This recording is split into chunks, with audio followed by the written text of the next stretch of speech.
नमस्कार दोस्तों, स्वागत है आप सभी का एक बार फिर से आपके अपने इस YouTube चैनल पर।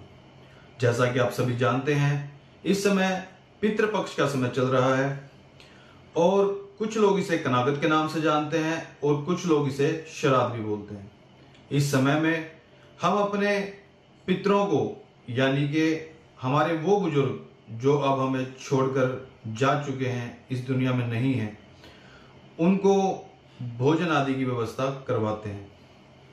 अलग अलग जाति धर्म के लोग अलग अलग तरीके से, या जिसके घर में जो रिवाज है उस हिसाब से अपने पितरों का तर्पण करते हैं।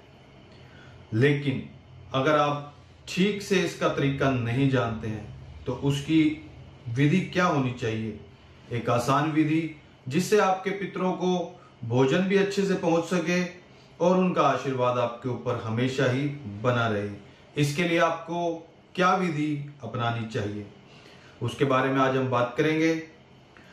अपने पितरों को भोजन पहुंचाने के लिए जब भी आप थाली निकालते हैं या भोजपत्र निकालते हैं तो आपको 3 भोजपत्र या 3 थालियां निकालनी चाहिए, जिसमें से एक जो है वो गाय की होती है, दूसरी मंदिर की होती है और तीसरी हमारे पितृ की होती है, जिसका की कनागत है। मंदिर की थाली को आप मंदिर में पहुंचा दीजिए, गाय वाली जो थाली है वो आप गाय को खिलाइए और जो पितृ की थाली निकली है वो आप अपने घर में जो पंडित को बुलाते हैं, पंडित को जिमाते हैं, उसे खिलाइए।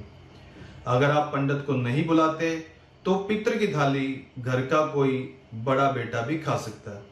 कुछ लोग इस थाली को खाने में हिचक महसूस करते हैं, लेकिन इसमें किसी भी प्रकार की कोई समस्या नहीं है। अगर आपके पास समय का अभाव है तो आप दूसरी विधि से भी अपने पितरों का तर्पण कर सकते हैं। उसके लिए आपको 6 रोटियां बनानी होंगी, जिसमें से 2 रोटी कौवे को और 2 रोटी गाय को और 2 रोटी कुत्ते को देनी है। किसी किसी के घर में 4 या 5 कनागत भी निकलते हैं, तो उन लोगों के पास इतना समय नहीं होता कि वो रोज पंडित को बुला करके भोजन करा सकें, इसलिए यह विधि उनके लिए अति कारगर होगी। आप अपने पितरों के लिए, जैसा कि मैंने बताया, 6 रोटी बनाइए, 2 रोटी कौवे को। लेकिन कौवे को रोटी किस तरह से डालनी है कि 2 रोटी को रख करके उसको एक बार तोड़ना है और फिर दूसरी बार तोड़ना है, यानी कि उसके 8 टुकड़े करके आप कौवे को खिलाइए। और जब आप कुत्ते को रोटी देंगे तो उसे बीच में से तोड़ करके 4 टुकड़े करके आप कुत्ते को दे दीजिए और जो 2 रोटियां हैं वो गाय को आप यूं ही खिला दीजिए। और इस तरीके से जब 5 या 6 जो भी आपने कनागत करने हैं, उसके बाद अमावस्या के दिन, आखिरी दिन, आप थालियां निकाल करके सिर्फ एक बार, यानी कि अमावस के दिन ही पंडित को जिमा सकते हैं। जब भी आप अपने पितरों के लिए पंडित को कपड़े दें तो याद रखिए, हमेशा ही सिले हुए वस्त्र उन्हें दें।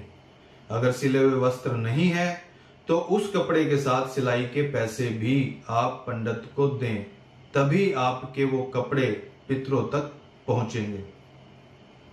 कुछ लोग अपने घर की किसी महिलाओं के कनागत पर पंडिताइन को बुला करके घर पे जिमाते हैं।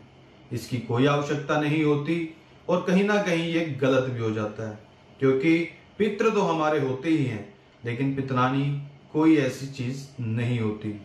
फिर भी अगर आपकी श्रद्धा है, आप पंडिताइन को जिमाना चाहते हैं, तो आप अपने घर पे थाली निकाल करके पंडिताइन के घर पर ही उसे पहुंचा दें।